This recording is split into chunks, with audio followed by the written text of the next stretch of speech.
Et en ce qui concerne le pouvoir sioniste israélien, ben écoutez, ça aussi c'est assez particulier. Vous savez, en France, on a déclaré que l'appel au boycott d'un pays ou de ses produits d'Israël, par exemple, est maintenant interdit sous peine d'un an d'emprisonnement de 45 000 € d'amende.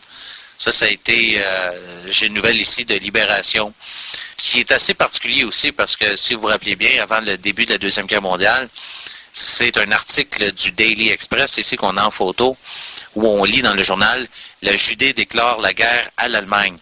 Hein? Alors, on avait le pouvoir juif financier dans le temps était vraiment insulté qu'on avait mis en place un système qui finalement fonctionnait à l'extérieur des je dirais des institutions financières du système bancaire actuel qu'on le vit, donc à Wall Street et puis à Londres, et puis on avait instauré la monnaie travail. Et puis à ce moment-là, quand on fonctionne dans ce système-là, on met de côté, puis c'était bien le but aussi des fascistes, c'était de se retrancher, d'enlever l'influence des banquiers internationaux. Et puis là, quand on touche à ce sujet-là, comme je parlais en début d'émission, donc c'est une façon de bien boucler l'émission, c'est que quand on touche aux banquiers privés et à leur système et qu'on essaie de s'en sortir, on va vous attaquer. On va vous attaquer de la façon la plus virulente. Saddam Hussein essaie de le faire, l'Iran essaie de le faire, on essaie de les attaquer. Tous les pays qui essaient de le faire, on essaie de les attaquer. L'Allemagne a essayé de le faire, l'Italie a essayé de le faire.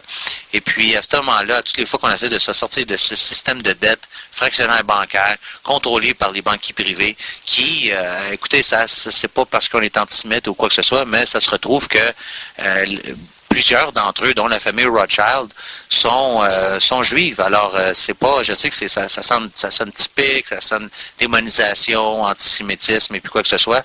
Et puis c'est pour ça qu'on essaie de mettre en place des mesures du contrôle de la pensée. Alors, on est en train de faire en sorte en France, en Europe, même ici au Canada, de faire en sorte que même la critique légitime et totalement normale des politiques complètement débile de l'État d'Israël soit passé pour de l'antisémitisme. Alors, même si on critique l'État d'Israël, on parle pas de juifs ou quoi que ce soit, on parle juste des politiques qu'ils mettent en place, qui sont meurtrières ou quoi que ce soit, on se fait traiter d'antisémite.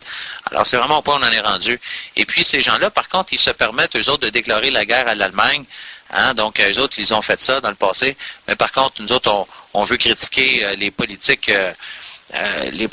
israéliennes. Et bien là, on se fait traiter d'antisémites, on se fait traiter de terroristes, de quoi que ce soit.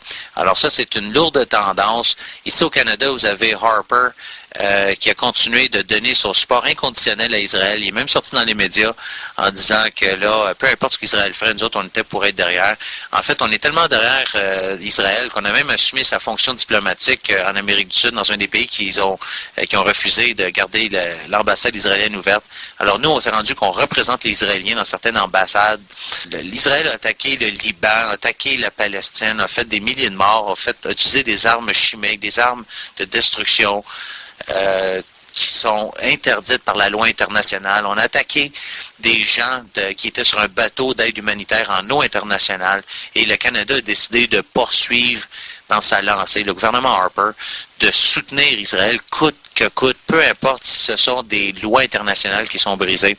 Alors ça veut dire de quoi? C'est très lourd de message et ça veut dire que maintenant le Canada est en train de se faire subvertir par la force sioniste et ça se retrouve partout. Vous avez même Biden aux États-Unis qui a déclaré que les États-Unis supporteraient Israël et que cela doit continuer à tout jamais. OK? Alors, voyez un peu là, ce qui se passe. Ottawa Sun aussi qui supporte Harper en mettant même Israël avant le Canada. C'est-à-dire que la priorité maintenant aussi au Canada, c'est pas de prendre soin des intérêts canadiens. Maintenant, c'est de prendre soin des intérêts israéliens avant même les intérêts canadiens. OK? Alors, on est en train de faire la même erreur que les Américains ont faite. Et c'est en train de se passer maintenant ici. Alors, c'est assez paniquant, OK? Donc, on est en train de parler d'un nouvel antisémitisme au Canada pour justement instaurer ce genre de police de la pensée, pour faire peur aux gens, pour faire en sorte que les gens ne discutent pas des actes criminels et immoraux qu'Israël commette. Alors, on a le droit de le faire avec tous les autres pays du monde, mais on n'a pas le droit de le faire avec Israël, ce qui est vraiment un double standard complètement honteux et hallucinant. Alors, on peut blâmer le Congo de faire ça, on peut blâmer l'Indonésie de faire ça, on peut appeler un boycott des produits russes si on veut, mais on ne peut pas toucher à Israël, coûte que coûte. Okay? On dit même que de la bouche de Harper, on parle des droits humains ou si les droits humains ne seraient pas antisémitiques. Alors, vraiment hallucinant, OK? On dit que il a déclaré que la persécution des Juifs est devenue un phénomène global et que des idéologies antisémitiques sont en train de cibler le peuple juif, même à la maison en Israël, et qu'ils utilisent le langage des droits humains pour faire porter atteinte à ces Juifs. Alors, Harper est en train de nous dire que même qu'on défend les droits humains, OK, donc comme Israël qui décide d'exécuter des gens en eau internationale, ou bien non qu'on instaure un état d'apartheid contre les Palestiniens et qu'on les maintient dans la famine, selon même des documents déclassifiés israéliens, on a décidé de mettre en place scientifiquement un programme pour maintenir juste sur la fine ligne de la famine les Palestiniens. Donc, on parle de punition collective qui est interdite par la loi internationale, qui est un crime contre l'humanité. Alors, même de dire ces choses-là sur la place publique, maintenant, peut vous mériter l'étiquette d'être un antisémite, de vouloir persécuter les Juifs. OK? Alors, complètement débile de voir ça. Alors, Harper qui est en dérape total, on peut même pas parler de droits humains. Alors, parler des droits humains, c'est être antisémite selon notre premier ministre ici au Canada. Imaginez.